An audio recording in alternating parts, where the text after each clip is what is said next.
And this freaking lady go off on kids because they don't freaking get this crap. If you would just get up and teach them instead of handing them a freaking packet, yo. There's kids in here who don't learn like that. They need to learn face to face. You're just getting mad because I'm pointing out the obvious and you're choosing. You're wasting my time. No, I'm not wasting your time. I'm telling you what you need to do. Get out. You want kids to come into your class, you want them to get excited for this, you got to come in here, you got to make them excited. You want a kid to change and start doing better, you got to touch his freaking heart. Can't expect a kid to change if all you do is just tell him. You gotta take this job serious. This is the future of this nation. And when you come in here, like you did last time, and make a statement about, oh, this is my paycheck, indeed it is. But this is my country's future and my education. I respect that. Can you go outside, please? Score big. But there's a limit. When I'm not bitching, but simply making an observation. Okay. And now I will leave. You're welcome. And if you would like, I'll teach you a little more so you can actually learn how to teach a freaking class.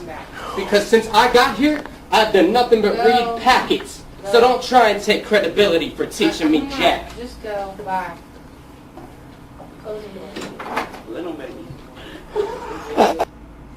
Hello everyone, this is Han. And this is Michelle.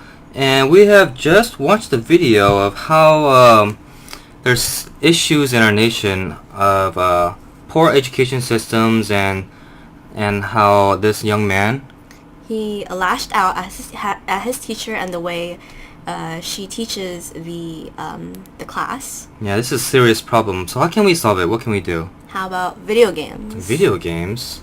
You can't be serious. So if we look at these pictures, what comes to mind when you see these? And obviously, it is known that video games can be distractions. Mm-hmm. They're non-educational. That is so true. So they are distractions, but you were saying how they could also be a teaching tool, right? Yeah, I think video games are teaching tools, and they're teaching tools at school, and they can be teaching tools in the workforce, basically in a real life situation. That's interesting because I know this guy named James Paul G, and he goes about how video games are very educational. Let's watch a video about that.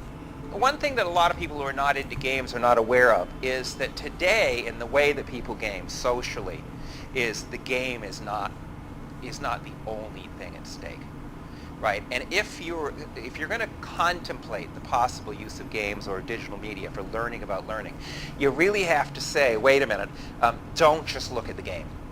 There's more going on. Now, so I'm going to show you what it is. All right, this is World of Warcraft, 15 million players. This is the most played multiplayer game now in the world. It's a role-playing game that has some interesting properties. Role-playing means you have to play this with other people. You don't have to, but you do play this with other people. The basic unit is 5 people.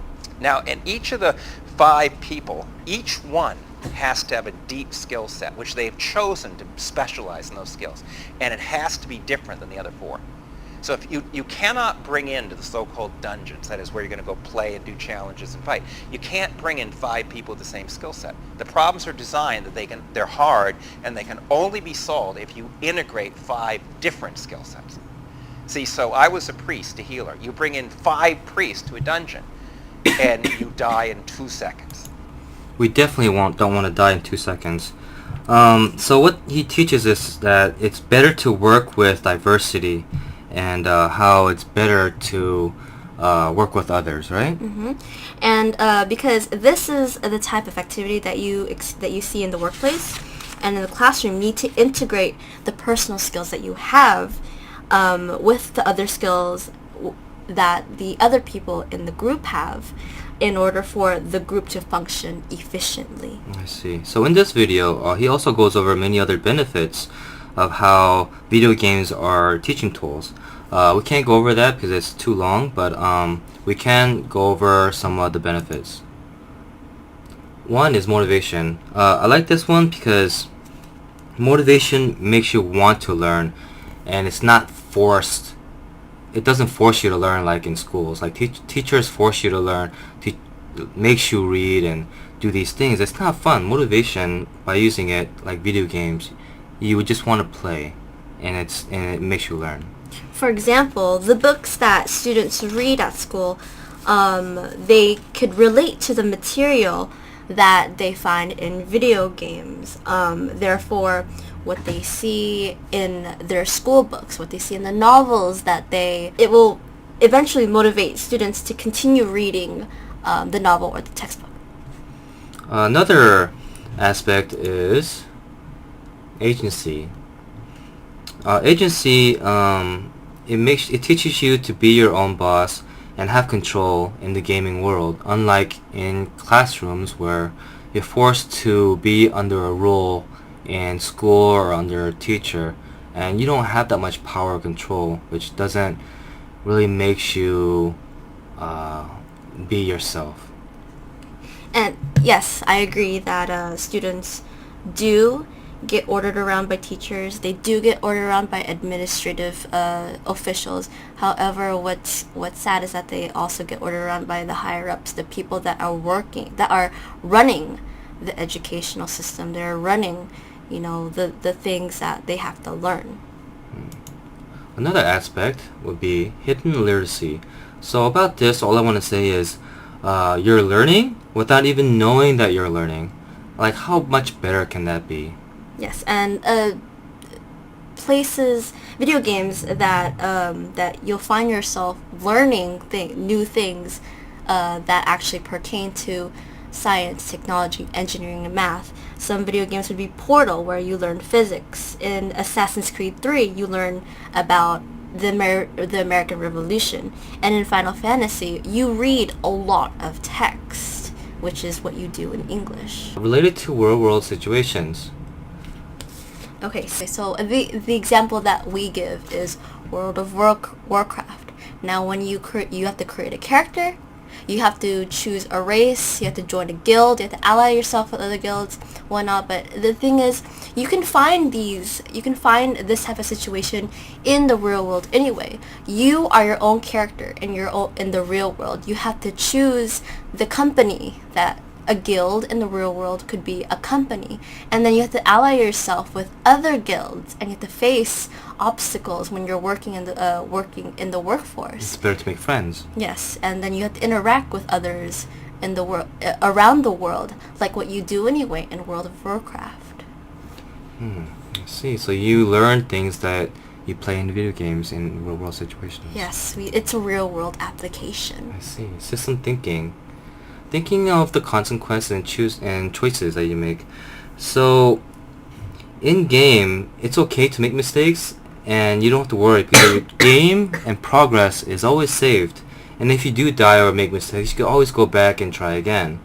In real life, in schools and at work, it's always looked down upon for people that make multiple mistakes. You don't want to make mistakes, but how can you improve and how can you progress and grow without making mistakes? It's part of life.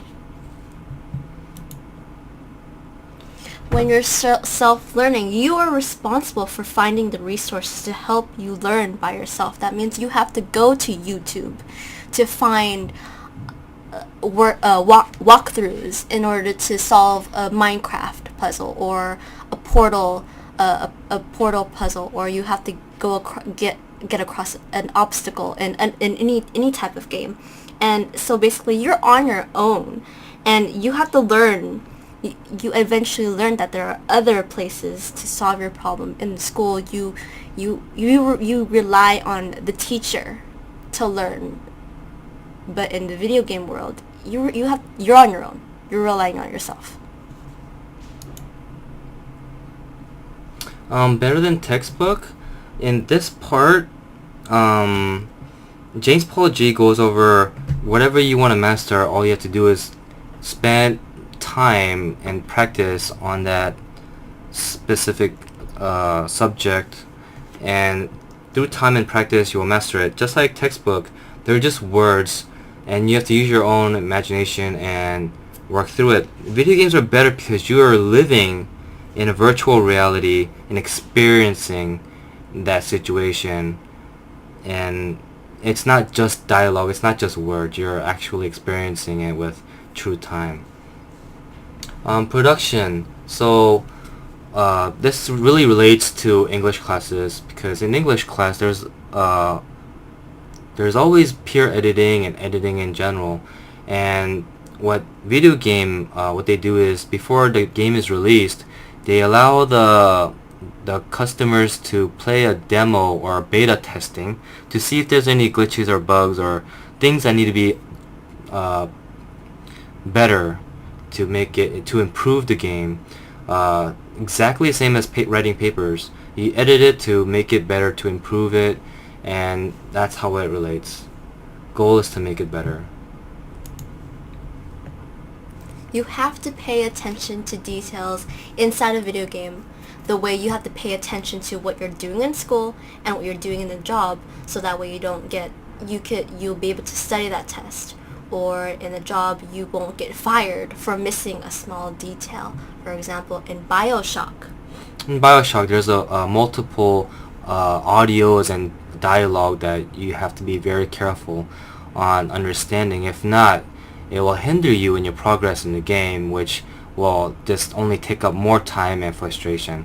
But that's just one of the challenges in the game, which makes it so great. So in this part, we think that testing is pretty much a waste of time compared to how we spent time in video games.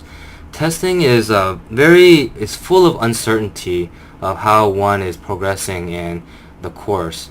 In video game, you're forced to master your skills to progress. So if you're fighting a boss, that's kind of a test, but the game is certain that you're ready. That's why you're there.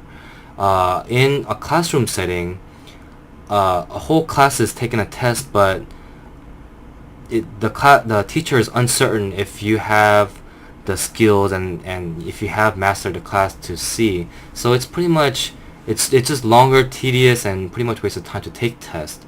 Unlike video games where you just progress through the whole thing, knowing that you do have to master it, forced to do so. So now we're going to go into end goals of what we want from our students and for our kids. Does it create revenue? Like, can you make money? There's a career in video games? And of course the answer is Yes, there is. Now, the video games industry is far and away the fastest growing of all modern media. From about 10 billion in 1990, it's worth $50 billion globally today, and it shows no sign of slowing down. In just 4 years' time, it's estimated it'll be worth over $80 billion. That's about 3 times the recorded music industry. This is pretty stunning, but I don't think it's the most telling statistic of all. The thing that really amazes me is that today, people spend about $8 billion real dollars a year buying virtual items that only exist inside video games. That's very interesting that he goes over that, and I didn't know there's so much money in video games. 3 times more than music industry. That's amazing. Well, the thing is, everyone knows music. Not everyone knows popular games. Not everyone's interested in those types of things. That's so true. I know this one game called Diablo 3, where you farm monsters and you pick up items, and if the items are good, you can sell it online for real money. I mean, isn't that a regular job? If you do that 8 hours a day, you can make money. I know, I read a blog, and they stated that people are making millions off of this game, which is so crazy and amazing. I know that you have to spend so much time into it, but imagine making $1 million by playing a video game. It's like working as a retail sales associate anyway. You have to sell the best products. 600 players from 67 countries are competing at the Olympics of the Digital Universe, the 5th World Cyber Games. At stake is $400,000, but only if you get past the best of the best, the Koreans. He has a fan club of thousands. He makes $100,000 a year. In this video, we see one character making almost $500,000. That is amazing. He's a celebrity, he has a fan base, and he is sponsored by many different companies. Well, the thing is, when there's a potential for one to be a professional gamer when they are experts, when they are truly experts at their craft, and it'll take time and practice to get to this level. However, these time and practice are the same things that come with school and being in the workplace. I don't mind getting paid to play video games. I think that sounds awesome. So we're gonna go into our last part of our video. This is pretty much some missions and questions that we want to ask our audience. First mission, have your children play video games with something that relates to school subjects. For example, history is to Assassin's Creed 3, physics is to Portal 2, and etc. Have them discuss or write about how it can connect to them what they have learned. For mission 2, this time you are the one to play games like World of Warcraft, Skyrim, Civilization, StarCraft 2, to know how challenging it can be for a first-time gamer, and to know that that the level of difficulty when one first begins playing the game, it's the same type of difficulty that one would experience when trying to learn something in school for the first time on a subject that one does not like in particular. Okay, going into questions. Question number 1. What are new ways to use video games to teach our children a better way to study and improve for their class? Question 2. What other ways can video games benefit children besides teaching? Well, thanks guys for watching our video. Please reply, comment, and like it on the bottom. If you can take our challenge, that'd be great. And thanks for watching, and we'll see you next time. And remember, game on!